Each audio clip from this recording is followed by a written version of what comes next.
Hey, welcome to the Lunar Sea Spire cartoon fan show, cartoon fan video series. We're coming back to talk about Kid Cosmic. I'm David. I'm GC13, proud member of Team Blue, Go Rosa. And I'm Ken. I would like to talk about the aesthetics of the show, because I think that's probably the most unique thing going on here, and it's the thing that kind of stands out to you the first time you see it in a trailer, or if you just happen to catch it on Netflix. So this may dovetail into kind of the background, which I don't know that much about, but the show obviously created by Craig McCracken, creator of Powerpuff Girls, Foster's Home for Imaginary Friends, Wander Over Yonder, I think probably his three biggest things. And you can see a lot of Foster's Home, especially in this show. The characters have these kind of two-dimensional looks. Obviously this is a 2D animated show, but in Foster's Home for Imaginary Friends, the characters are these kind of paper cutouts, and if they turn around in the world, then you'll see that they don't have dimension to them. They're flat. And this show doesn't do this to quite the extent that Foster's Home does, but it has a little bit of that aesthetic going on as well. They look kind of like animated paper cutouts. The lines aren't sharp blacks for the character outlines. They're kind of almost crown looking. There was this kind of thing on Twitter where someone said the animation was intentionally bad, and Craig McCracken kind of pushed back against that. And he was like, no, it's not intentionally bad. We left out the in-between frames, or some of the in-between frames, so that there's just a higher relative percentage of keyframes in the animation. So it kind of looks like the movement is a little bit more stilted, but it's not supposed to be bad. It's just a stylistic choice. And I think that's absolutely accurate. It doesn't look bad. It's just an interesting stylistic choice, which makes it look a little bit more rudimentary, almost a little bit more childlike. It's very interesting, I think.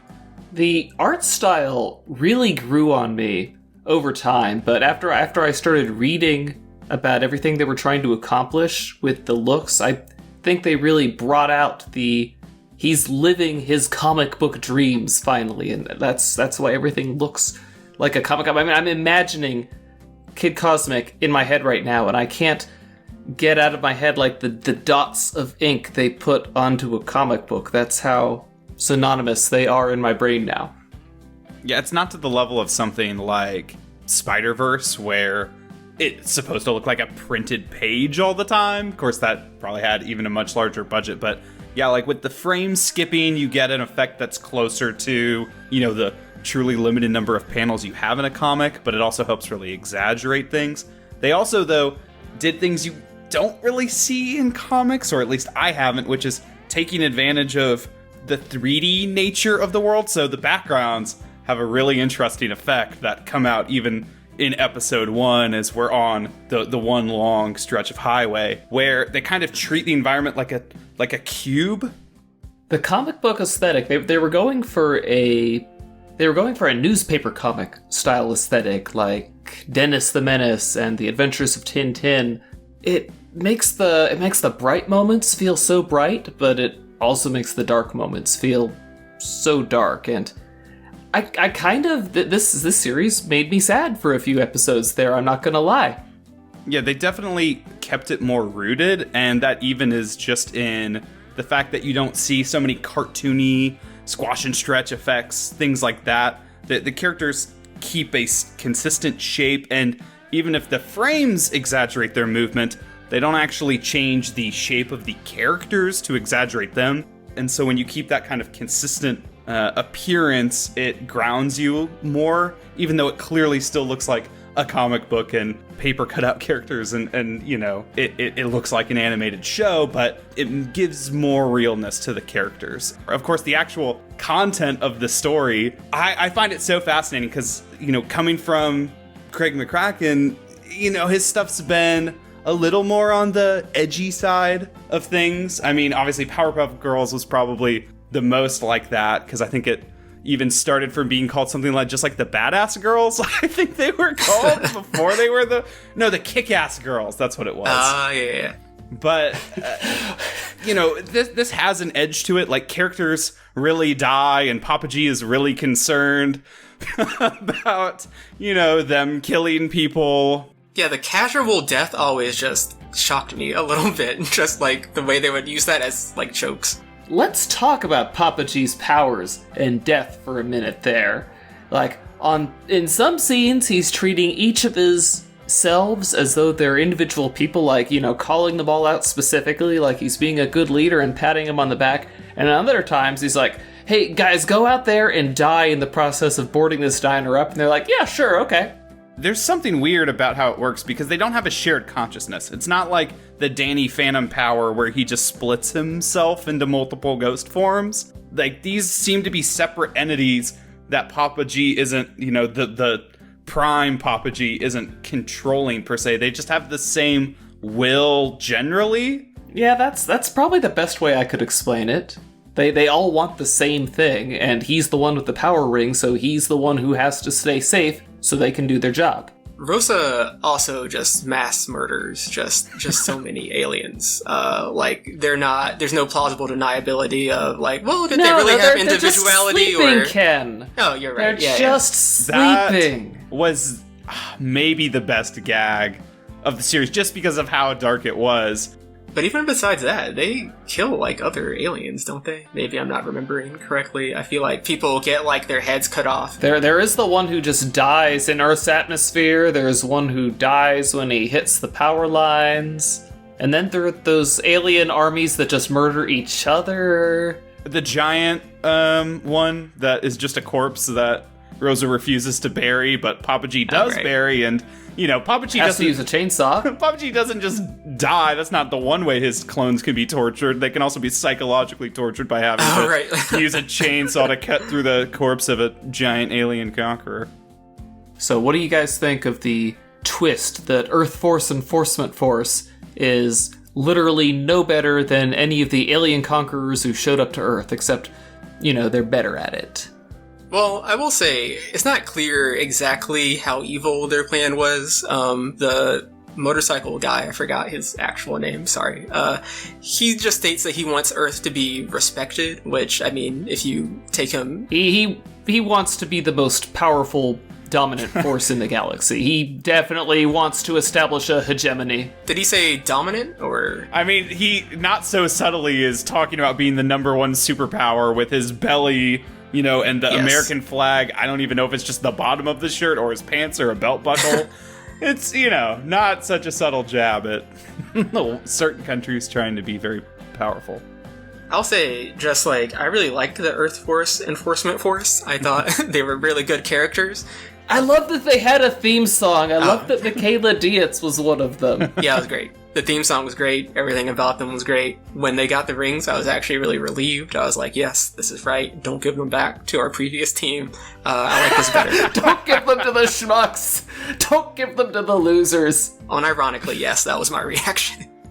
Well, yeah. I'm glad we had those little guys to try it out. Now, I find it also fascinating that what turn the show took in general. I was not expecting this to become a government conspiracy show for 4 or 5 episodes. Half of the season is about this narrative instead. And then the, scale of what's happening. I like sort of the, false big bad that we get in the middle. The great leader finally comes and, he's just a great coward, doesn't matter, not important.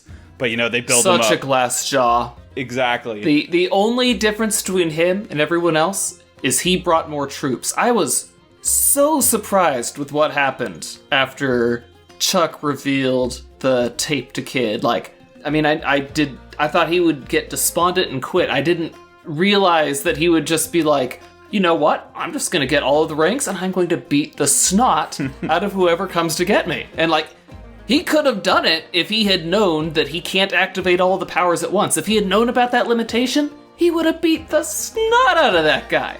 No, it's true. He did kill a lot of aliens in the process. Some of them live with their heads disembodied, but a lot of them just look like pieces, which, Yeah, a lot of casual death and destruction in the show that's just played for laughs. It's it's a comic book. What do you want? Yeah, I guess that's fair. I will say, I was extremely unwilling to ever forgive Kid for putting, the lives of not just everyone on Earth, but presumably everyone in the galaxy in danger for his ego. And I actually forgot about that, but now that I remember it, still not willing to forgive him. The show does not redeem him enough to justify that. Absolutely not. that's what's great about the character Kid. It's in the name. He is a child. He really acts truly childish in the same way that, like, if I watch an episode of Fairly Odd Parents today, I think, oh my god, I freaking hate Timmy Turner. This child is not miserable at all. He's just a giant brat. He does not deserve... Like, he's so selfish, so stupid. I just found Kid difficult to, deal with. It's not like he's a bad written character. This is not like me making an objective critique, but I didn't expect to really like any of the characters when you were first introduced to them, and I can genuinely say they all grew on me, especially Rosa, I thought. Haha, Rosa, grow. This 4-year-old girl was going to be really annoying, but like she became my favorite. And Joe, I loved. Papa G, I loved. Tuna fish sandwich, I really came to enjoy. But Kid just never grew on me, and it's his show. Now, I will speak up for Kid that although... mostly the aliens were only there for the stones, so the only thing you could say is, well, you should give the stones to somebody who can fend off the aliens better, except they were able to fend the aliens off. So when it comes down to it, it's just, does the person with the stones want to conquer the galaxy, or does the person with the stones want to protect people? And Kid's like, well, a hero's here to protect people. And so I think Kid was the perfect person to get the stones.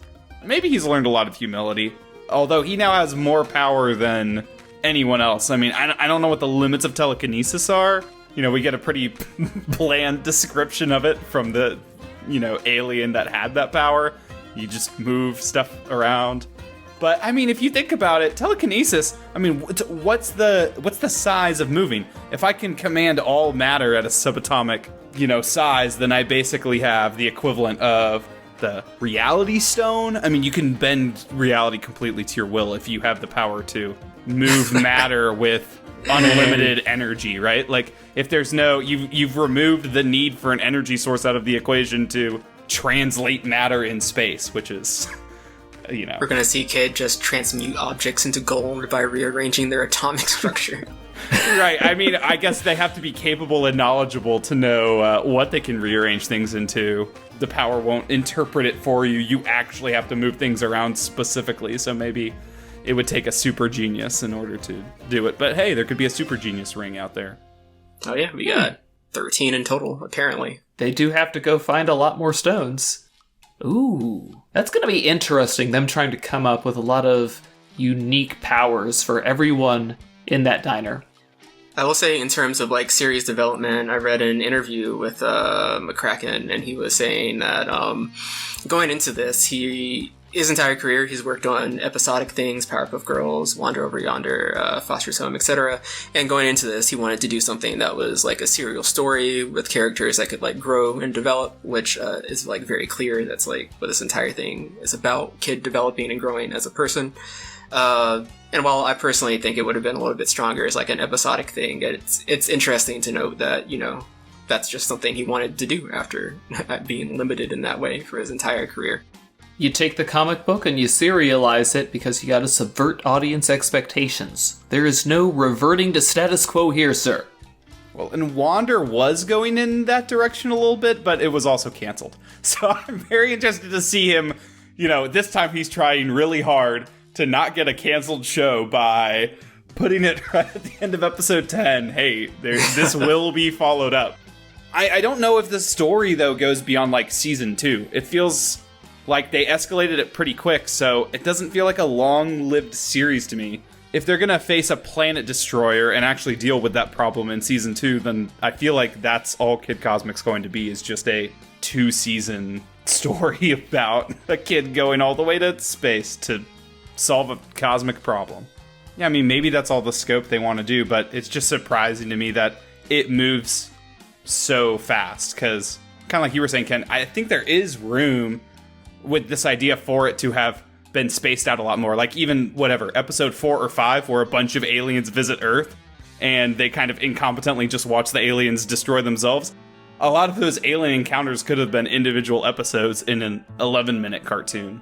Yeah, it almost felt like just a very quick series of, like, Powerpuff Girls episode. That was my favorite episode by far. It would have changed what the series was about considerably if you had spent several episodes on that. Like, that was always meant to be a montage, them bumbling their way through the aliens. Kid had to get to the point where he was the only useless one left. Yeah, which I still don't know what the cat did. That was so impressive. It solved the impossible problem. I mean, I get the joke, but I also do want to know how the cat could have done something. But I guess we do see that the cat is basically human-level intelligence, even without the stone. Oh, his... I mean, I understand that they were going for humor with the voice, but it's like... It's another subverting audience expectations thing, in that whatever voice you thought he would have, that was not it, and that's the joke. Okay, but I freaking love everything about Talking Tuna Sandwich, because... I love that he's a rambler. He's an eloquent, detailed speaker. Loquacious, but not... I don't think he's too loquacious. I love that he gets to say hot damn twice. This is a show for adults, GC, because I just love that little... We're normal! I feel like that was Craig Kraken getting a little bit of Netflix freedom. Netflix freedom, you had it right, David. Well, it looks like we've gone well into the night, so we'll end it here. Thanks for hanging out with us for our Season 1 talk, and we hope to see you around again. Smash that like button. Yeah, make sure you smash that like and subscribe buttons, guys. I'm relatable. Yep, thanks for listening, guys. Later, guys.